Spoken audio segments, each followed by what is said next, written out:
Stranger things season 5 volume 1 is finally out और आज हम बात करने वाले हैं उसी के बारे में। क्या स्टोरी अच्छी है, क्या सीज़न अच्छे से प्रोड्यूस किया गया है जैसा पिछली बार था, पिछले सीजन्स में हमने देखा है, और क्या वर्थ वॉचिंग है फाइनली या फिर नहीं। सारे क्वेश्चंस इसी वीडियो के अंदर आंसर किए जाएंगे।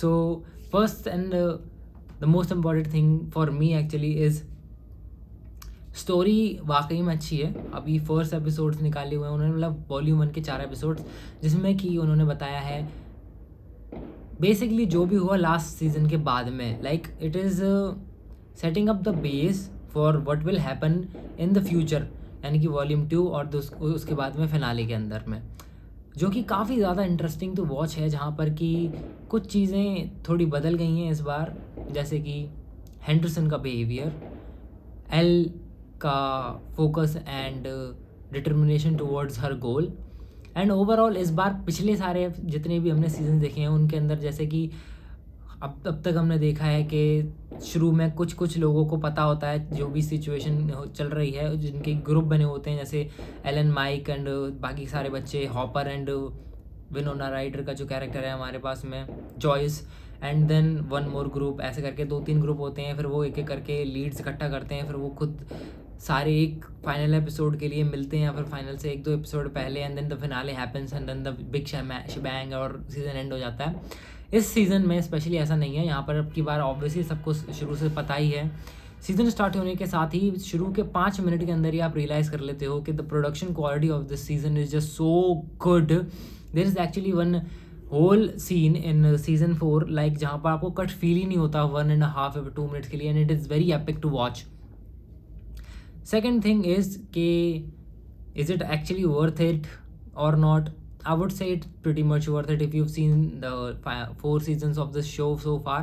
मेरी बस एक ही कंप्लेंट है शो से so far के दे आर गोइंग विद और रियली गुड पे, सब कुछ बहुत अच्छा है, ऑन पॉइंट है सारी चीज़ें। I could not ask for another great season like this, but ऐसा किश्तों में निकालने की क्या ज़रूरत थी। मतलब I would like to watch something जो कि ऐसे नहीं निकाला जा रहा है, जैसे कि 1 महीने बाद अब बाकी के एपिसोड्स आएंगे एंड देन उसके बाद में फिनाले ड्रॉप करेंगे, या तो एक साथ ही निकाल दिया होता वो जैसे क्रिसमस और न्यू ईयर के अराउंड, ठीक है, ताकि इस साल के एंड तक सब कुछ ख़त्म हो जाता। 5-6 दिन में ऐसे 3-4 एपिसोड निकाल दिए उन्होंने डिफरेंट डेज पे।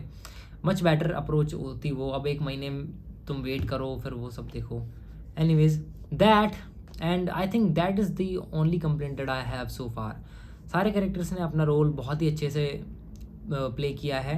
एक्टिंग में कोई कमी नहीं है, प्रोडक्शन क्वालिटी में कोई कमी नहीं है, शो की पेसिंग बहुत अच्छी है, एंड इससे ज़्यादा शायद ही कुछ मांग सकता हूँ एक नेटफ्लिक्स प्रोडक्शन से। It is their biggest hit and probably the biggest hit of the year as well from Netflix, and totally worth watching. I am really excited for the volume 2 now that I've seen the last episode of this volume. Last के जो 15 minutes थे, that kind of changed everything that happened in the first volume. Like it's like शुरू के जो 3 episodes हैं और जो भी कुछ हुआ till the last 15 minutes of final episodes of volume 1, वो एक तरफ, and then one final volume के 15 minutes एक तरफ, like mind fucking blowing that shit was.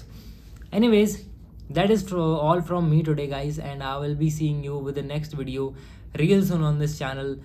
बहुत ही frequent uploads होने वाले हैं. Make sure that you stay tuned for the upcoming videos, and yeah, peace out.